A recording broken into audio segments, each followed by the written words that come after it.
In the world of plastic surgery, double eyelid surgery, or Asian blepharoplasty, is to the Asian community what breast augmentation is to Americans.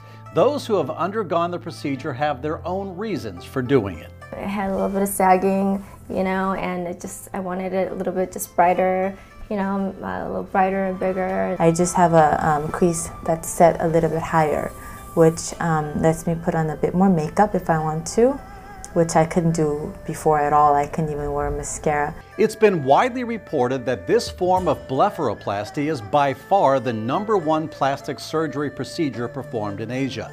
In fact, with the Asian population on the rise in the U.S., cosmetic surgeons like Dr. Charles Lee in Los Angeles have become well known for tailoring procedures to the specific needs of the Asian community. We are known for in particular, a non-cutting method called a DST. DST is a durable suture technique that is known as the most sophisticated of the non-cutting methods of double eyelid surgery. And what's unique about it is that there is a very low breakage rate, even though there's no incisions involved, and it's a suture-based operation. This is a big advance from the older incision techniques.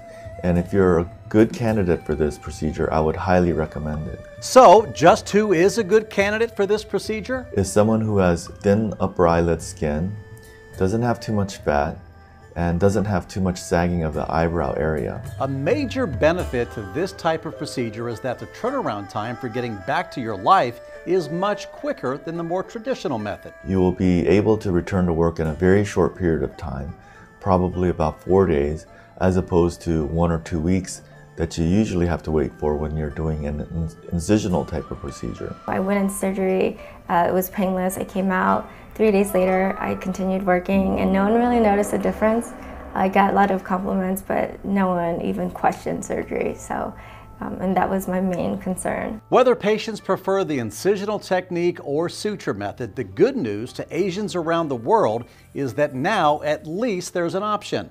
And though some who have had the procedure have been criticized for, quote, trying to look too Western, this is an eye-opening and welcome option to those looking for a subtle way to enhance their looks.